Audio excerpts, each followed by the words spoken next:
We are back. The Three Musketeers are back, and this time with the banger. The Three Musketeers are back. Mulikuwa wapi? Mimi I've always been here. Kuwa serious. Umekuwa hapa? Nimekuwa hapa bwana. Nimekuwa nikirecord after record after record. Record after record after record. Finally we are back with something great. Na this time podcast yetu inawafinya kuwafinya. Na kwanza ni Musketeers bro.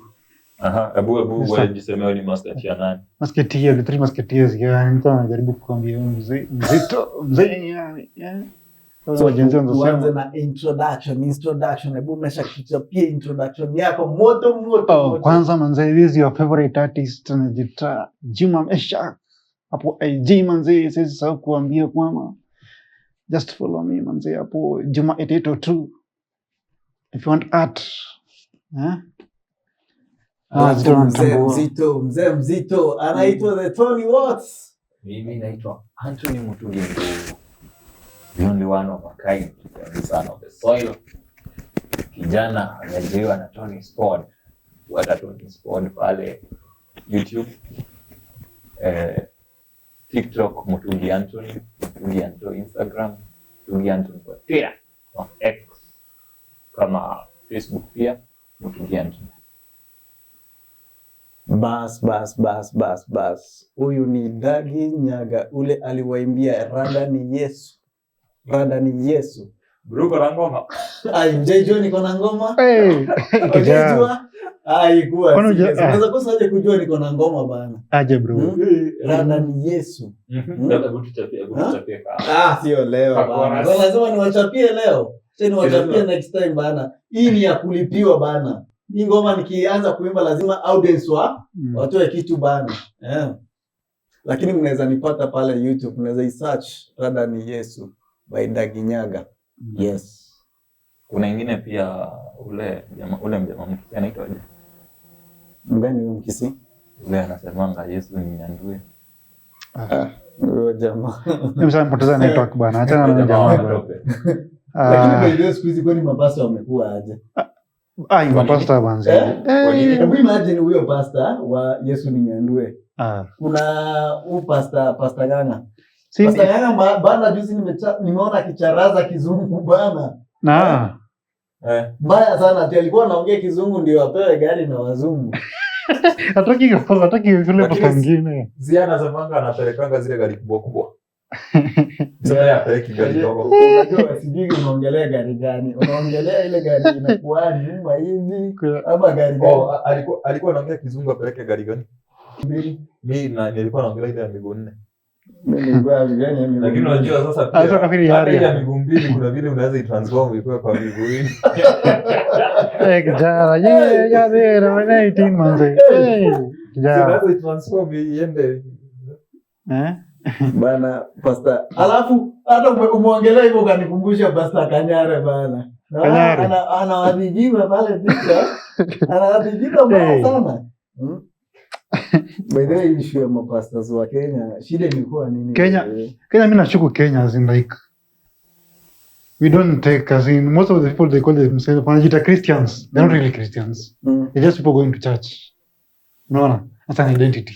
Unaona? Most Kenyans they define Christianity in a very weird way. Unaona? Yaani hao ni kama tu sijui tusemaje yani. Yaani tumelose network manzi. Kama ule kaka Christianity ni huko ulizo Christianity. Mimi personally Christianity as long as you believe in like a Christian is a person who believes in Christ. Unaona? Who believes in Christ, who walks through the path. So going to church every day, does that mean you are a Christian? No. Living the life as a Christian, and living the life means practicing faith, diligently. Hiyo inaanza kwa integrity.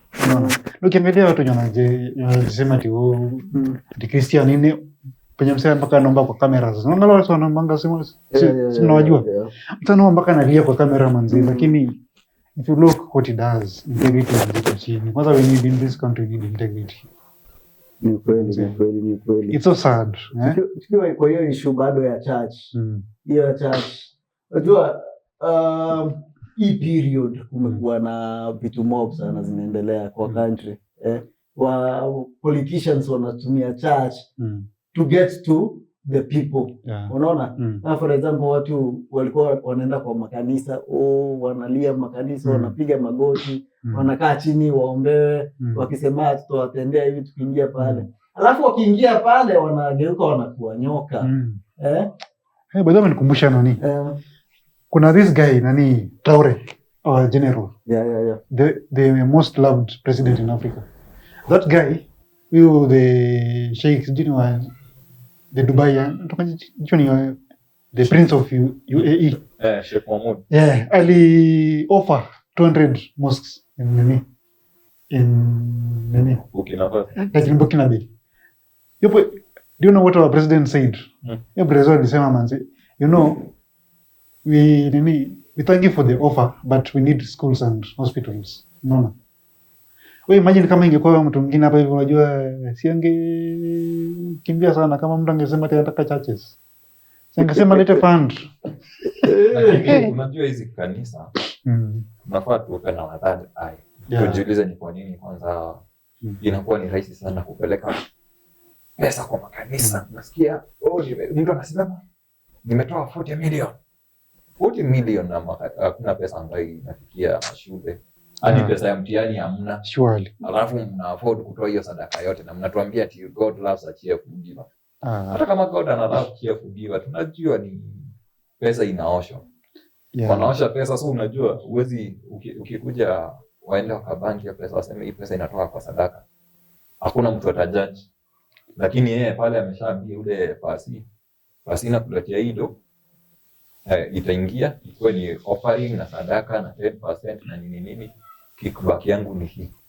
So hivyo unasikia kuna building imejengwa hapo na hii amount of money, lakini ukiangalia hii amount of money yenye imetajwa haiambatani. Na ndio maana wanakuanga na tumrende kwao. Sasa hivyo ndivyo pesa inaosha inafikia mwanasiasa. Unashangaa anaogopa Mungu sana. Hakuna kuogopa Mungu, anaogopa. Ni pesa inaosha bwana. Alafu kondoo tu mnafuata tu. Kondoo unafuata na mnaambiwa pasia na gari kama mnamnunulia chopa. Unajua it's a sad thing juu manze ukiangalia saizi the schools are underfunded, hospitals are underfunded, everything.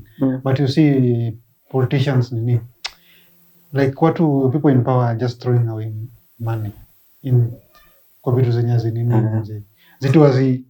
something things to see important. No. Ni kweli. Alafu unajua the funny thing, alafu kuna people are dying kama ule mzae church. Si church kwa usi.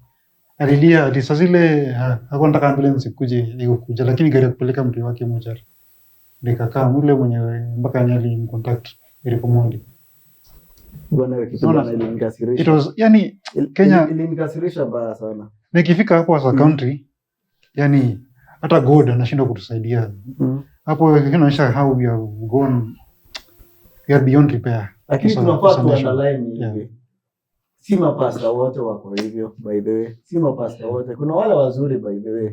Wale wazuri kabisa na wanaabudu na wana spread the gospel in the right way. Wataki hiyo pesa ya politician kwa hivyo. Kama hata recently kuna mapasta wamekataa pesa. Kuna mapasta wamekataa politician waongee kwa events zao. Unaona? Juu unaona politician wanaenda na spread vitu zingine mbaya. Hapo wanaanza uchochezi. Anaanza kusema huyu mtu alifanya hivi. Na ni kwa functioning inahitaji vitu kama hizo. Hata hawa wasanii walikuwa wameingiwa Karen. Walikuwa wanaenda na kina Samido. Kuna huyu mmoja msanii alikataa. 50k. Hapana. Kuna huyu msanii anaitwa aje? Nasahau venye anaitwa. Anaimbanga Kikuyu gospel. Karango. Si Karango, achana Karango. Karango si alienda ama kwenda. Jana Karango, kuna mwingine huyu anaimbanga hapa fadha. Baba wa ama nini? Huyo. Si alikuwa anaitwa kanini? Akakataa. Alikataa na akasema yeye hataki. But akashangiliwa sana online. Sasa wengine wenye walienda wakakanseliwa. Hapo umenikumbusha kuna huyu msanii mmoja by the way alikuwa amebamba watu sana. Unajua alikuwa kuna juzi alikuwa kwa club fulani hapo akiimba. Alisema jina fulani hapo one time. One time. What is one time? Inamaanisha nini according to you one time? One time si one time tu. Yaani ni kitu unasikia tu kautamka kamoja tu. One time kautamka moja.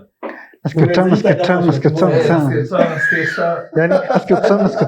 Unajua kuna ile utamu ya kuonjeshwa ile ulikuwa umeonja umeletoka keki katamu. Yeah. Unaanza keki unasikia hii keki ni tamu. Alafu hakuna ingine. Hakuna ingine so unashinda ukitafuta keki kingine kanaonja hivyo. Yaani nikawanza tu nionyeshe hivi. Ama ushaipata mtu amekuja akakupikia akakuandalia chakula tamu mara moja tu. Alikuja tu kwa kwanza.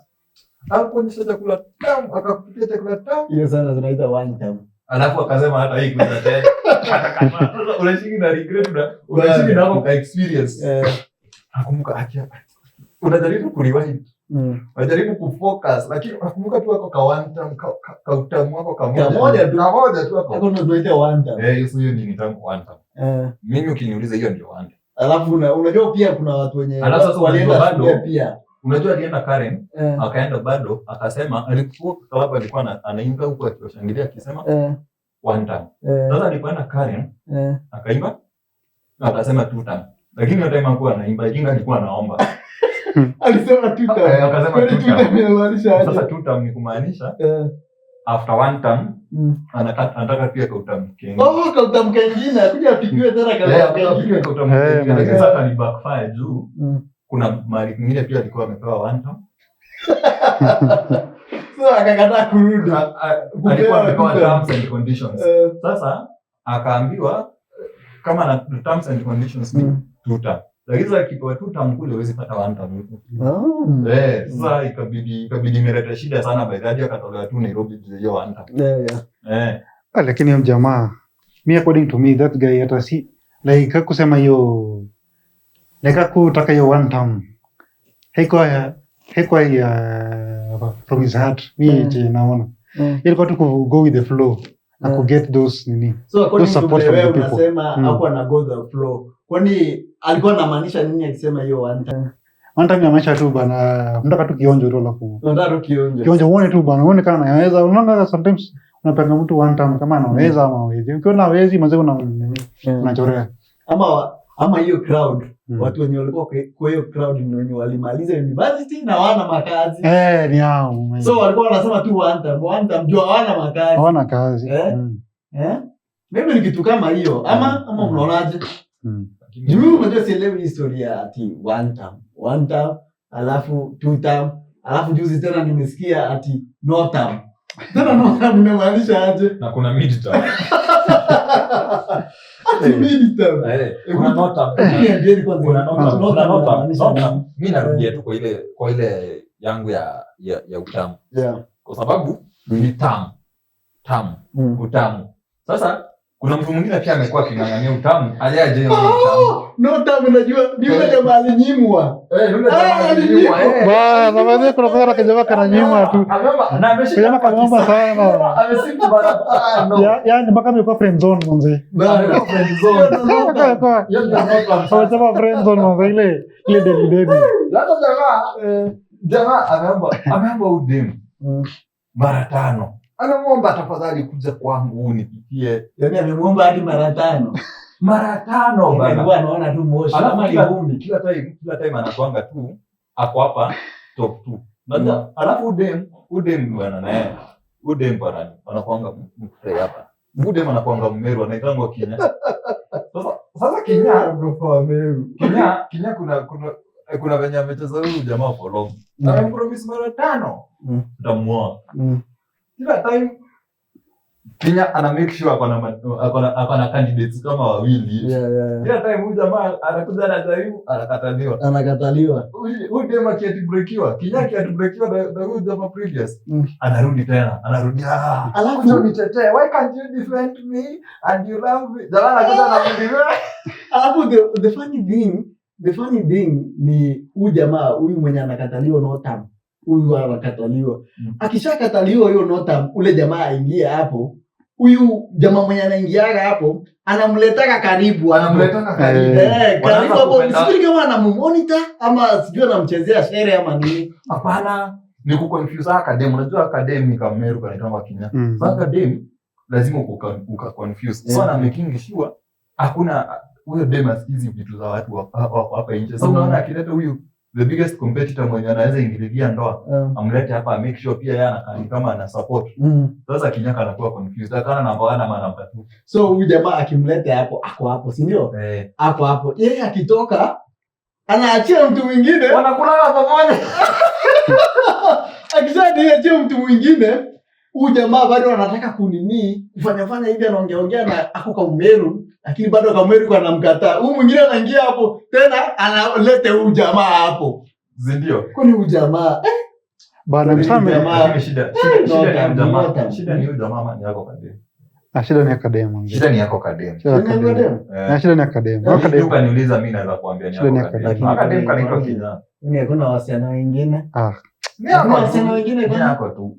Wewe yako tu? Wewe experience msichana Mmeru wewe? Bado.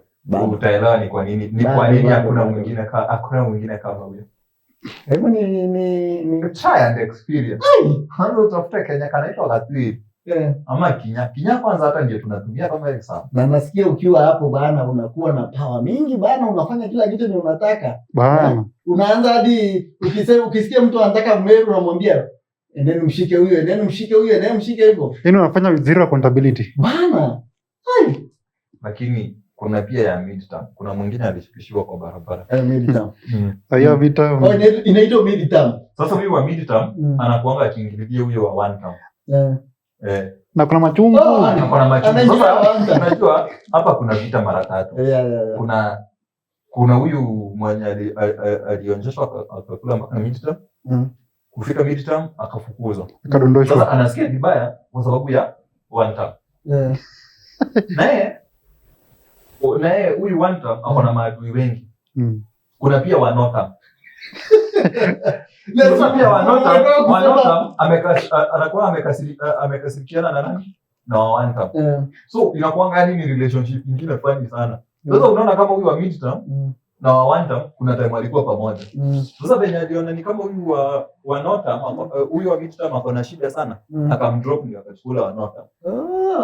So unapata at the end of the day msemo ana lose ni Kinya. Ya Kinya ana lose. Who dem ana lose. Ndio body count inaongezeka. Sometimes naonaga huyu nota anataka kuimpress huyu de Mmeru. Anaenda mahali anasema hivi, tumesema hivi watatenda hivi. So sijui kama anataka kuimpress huyu dem ama unajua ama anataka kuonekana hayuko side ya huyu one time ama hapana. Unajua ukitaka kuimpress dem lazima udanganye. Hoja madem hapendi kusema kweli utakudanganya. Lazima ukue unamchochana uongo kila siku. Alafu una rewind. Unakuwa unampea hope. Una rewind. Kwa hivyo ni chocha tu. Lakini bwana Kinya ni imagine kuwa na machaji watatu. Bwana lakini Kinya naye uko na one term, uko na mid term na no term. Sasa nikuulize anakuanga spoiled for change. Lakini mimi naona Kinya akitaka tu vizuri. Ude makitaka tu poa. Adam tu wase wote. Atafuta tu mwingine. Fresh of the boat. Anza tu. Tutamwombea hata again second virginity. Na kitu yenye inafaa ama ikivunjika imevunjika. Na kitu inafaa Anasema second virginity. Lakini hiyo ni tricky. Alafu the funny thing nimesikia huyu jamaa huyu one time according to the explanation umesema ati anachochea sijui Sudan, anachochea sijui anataka watu wa kando ama anataka mipango za kando ama nini? Hapana, unajua kuna ile mitambo ile manaiba 10 wenye wanajuana. By the way. Mitambo aje? Nyumba 10. Nyumba 10. Hiyo nyumba 10. Sasa lazima make sure kuna vile wanasikizana na majirani. Lakini sasa shida yake ni kuingilia vita ya wenyewe. Sasa kuna majirani walikuwa hapo hivi Sudan walikuwa wanapigana. Badala ya acha watu wapigane, ndo ya watu wenye wamejifunika kwa blanketi moja. Sasa yeye alikuja hapo anatetea sijui ni bibi. Sijui alikuwa anatetea women rights ama ni human rights. Sasa yeye akajipata kwa noma yenyewe. Sisi tukamwambia usiingilie hiki kitu. Yeye akaingililia. Tukamuuliza mbona unaingilia, akasema yeye aingililie. Kumbe wanakuanga na bees. Alikuwa anamtetea na mama. Hiyo bees yake ndio inafanya ana maintain huyu Meru. Hapana, huyu mjirani huyu wa nyumba 10. Huyo ni Bamsudi huyo. Sasa kuna huyu mwenye alikuwa anaingilia hiyo story. Ana take sides. Sasa ameanza kusema huwa take sides. Lakini nijua anakuwa na biashara na huyo mama wa hiyo nyumba. Na bwana yake ajui. Wanakuwa amecheza chini ya maji. Sasa jana inajulikana imeendelea kulipuka. Basi ndio akaanza kufunguka. Akasema huwa ati hata achukuli nini. Lakini sasa damage ishafanyika. Aenda kwa jirani akachokora the nini, like supporting the one who sina nyame chapo paka sanctions hata unajua unaona. So support hivyo sasa, I think ndio hamona if things go bad for this nini, for this neighbor na support ya kuleza dhoka pia unajua. Si then according to your situationship, si ndio tabia the brand of it, unaona. As the unajua sasa si ndio Kenya. Lakini history hii ya kungi jamani ba vita watu wamejifunga blanketi moja. Sasa ngo pai kungi bana. Mimi unajua hiyo mchezo kwanza siwezi taka hiyo mchezo kabisa. Tuende uingilie relationship ya watu na ujui wamepeana nini au between hao wawili. Ni ngori. But your game imeenda, I'm talking a very precarious situation. Rudia point tena bwana. You have been put in a very precarious situation. Nani huyo dem mama? Manze. Not ameweka hako kadem in a very precarious situation. Very precarious. It's a so things you dem ako in that situation. So vile huyu dem ako in that situation. Unaona bado ataendelea kukaa na huyu jamaa ama hiyo dem ata break out. Hiyo dem ashamtoka. Ashamtoka already. Hiyo dem ashamtoka. So ni either force, either jiforce kwa hiyo dem sasa. Unajua sasa kijiforce kwa hiyo dem. Sio obviously saizi si anamforce. Anaforce hiyo dem saizi. Unajua nyumba. Imagine one time amejengea Kinya nyumba. Akamjengea nyumba vizuri. Akamkataa. Imagine. Akatoka kwa nyumba. Akamletea magift zingine hapo hivi. Akamletea magift, akamletea dimado, akaunda zile maflower, zile za pesa, kuja akasplash hivi kama Rick Ross. Bado anamkataa. Sasa atafanya nini ndio akubali? Itabidi tu ameforce issues manzi. For now, according to leo unasema inakaa anajiforce kwa huyo Meru bana. Anajiforce sana. Na sioni kama ataenda sana bana juu ako kwa toxic relationship. Sasa toxic relationship sio basi ata break out. Unajua Kinyaki kasirika kuna right. Hata wewe for your own good. Lakini lazima one time atoke kwa hiyo relationship. Juu hata for his own good. The funny thing, nakatalia sasa utafanyaje? Si anaumia. Bora kuna people tend to stay in a toxic relationship for so long. That's why we Kenya yako hapo. Inaitwa the Stockholm syndrome. Kama aje. Where mtu mwenye anakuwa abused in that that bad relationship. Anakuwa accustomed. Like anapenda venye na nini. Anapenda the relationship. Inafika place mpaka anaanza kupenda the oppressor nini. Lakini the funny thing unajua nilisikia huyo Mumeru amesign contract ya 5 years. That's why ataki maneno mob. Ilikuwa ni marriage contract. Marriage contract ya 5 years. So unaona akitaka kumtoa saa hizi itakuwa very hard. Unaona? Itakuwa very hard. Signing ngori. Very hard. That's why ataki maneno mingi. That's why anataka atulie tu. Unaona? Juu kitu imekuwa very toxic bana. Huyu jamaa hata hawezi kubreathe. Sometimes analala njaa. Unaona? Imagine demu wako akilala njaa. Anamweka analala njaa. Hebu imagine hadi mali anaishi mahali pabaya. Hebu imagine alijaribu kuunda nyumba akampeleka mahali. Akaona hapo kabla sita bana hata akamtoshi. Hiyo hata hizi hata nyumba sio issue. Ba- Bora si madem hata wananga issue. Si bora usiwacheat. lakini sometimes Si bora cheat. usicheat. Eh. Hata ukimwata life mbaya aje. Si bora acheat. Sasa hiyo mimi naweza sema about this. Sasa tusiite hata relationship, tuite situationship. Juu it's a forced marriage. Penye imefika juu tulimnini willingly. We accepted the contract willingly your marriage. Kenya akakubali. Kwanza ilikuwa furaha mara ya kwanza, si ndio? Lakini unajua hata mimi by the way nilisoma hiyo contract by the way. Unajua waliweka kila mahali hiyo contract. Ilikuwa kila pale. Unajua vitu zilikuwa hapo zilikuwa tamtamu hata kama ingekuwa ungekubali bwana. Ungetikia bwana. It was too good to be true. Ni kweli. Sasa after hiyo contract, imagine sasa hiyo divorce. Mechi inashuku ni Kenya anaweza taka divorce lakini nani akatalie. Akatae kusaini hiyo divorce. Nani? No term. No, yo one term. Anza kata kusaini hiyo divorce man. Sasa kata kusaini hiyo divorce man itakuwa sasa kama tena divorce court. Hiyo divorce court ni ngori. Pana. Unajua kuna kale kangoma alimdedicate. Sijagasikia na ngoma.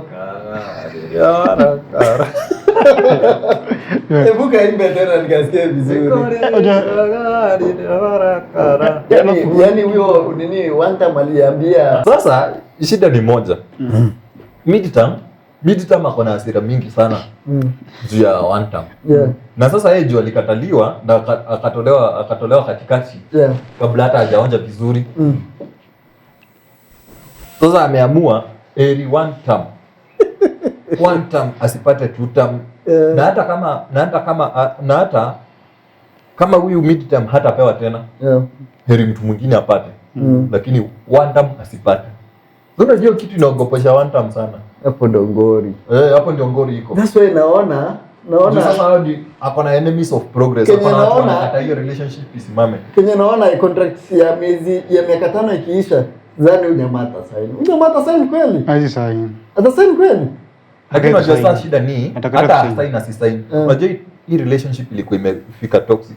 Hii relationship hata iko imefika ile level ya kuvaa zile t-shirt za king na queen. Hata wako wameanza kumachisha kitenge, wakaanza sasa kukosana. Ndio wamejuana wakaanza tu kukosana tu hivi. Sasa one time ana feel hii relationship hata iko imefika ile place nilikuwa nataka, hiyo place ya kumatch kitenge. Sasa unapatanga one time akianza kushona nguo, yeye anashona tu kaunda suit na ni anavaa peke yake. Kinya hadi kaunda suit, alisema hiyo sio taste yake. Yeye anapenda tu crocs, sweatpants na hood. Sasa inakuwa kuna mismatch kwa hiyo relationship. Wewe una imagine msemo mmoja amevaa kaunda suit, huyu mwingine amevaa crocs na akavaa sweatpants na hood. Bana. Sasa inakuanga ni relationship ingine weird sana. Na bali imeraruka. Hapo itakuwa tough. Juu unajua kwa nini itakuwa tough kwanza? Juu wale lawyers walisign hiyo samo ndio wakakubaliana. Unajua huyo Meru alikuwa amekubaliana na story ya huyu jamaa. So wakasign contract na huyu. So after walisign contract au maloya walikuwa hapo wakatolewa. Unaona? Alafu sasa naona huyu one time alikuwa anafaa aike maloyers wengine hapo ndio nini yake hiyo contract yake ya 5 years ikiisha wasign hiyo ati wameachana, unaona? Lakini sasa huyu one time amekataa kusign kunini hao maloyers zao. Ndio hiyo time ikifika ndio wadileishe. Unaona inakuwa tough bana. Alafu nikuulize huyu one time kwani waliona kwa nini kwa koti hawakwenda kwa kanisa na venye anakanga mse wa church? Walienda kwa kanisa, lakini to make it kulikuwa documents zilikuwa zinafaa zisainiwe.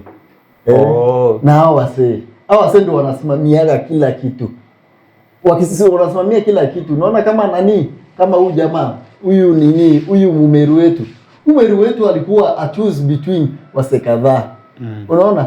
So ndio a choose between wase kadhaa au maloya walikuwa wanasimamia kuhakikisha na akili zako timamu kuhakikisha ni huyu amechaguliwa na waambie kila mtu huyu ndio wamemchagua. Unaona? Alafu sasa naona wakakaa kiasi wakatoka hapo. So huyu jamaa alikuwa achague hao wengine ndio after 5 years wasimamie hii kitu. Unaona? Lakini sasa hizi mambo imekuwa ngumu, maana kumekuwa na mvurutano. Unajua jamaa kama huyu jamaa hataki hiyo divorce, unajua inakuwa tough sana. Jua kata divorce na msako na maloya wenye watafavor hiyo, watamsikiza yeye peke yake wa uphold this divorce. Inakuwa tough sana. Ni tough sana. Unajua sasa hakuna nini? Na hakuna njia nyingine. So sisi itabidi tu sasa hiyo Kenya.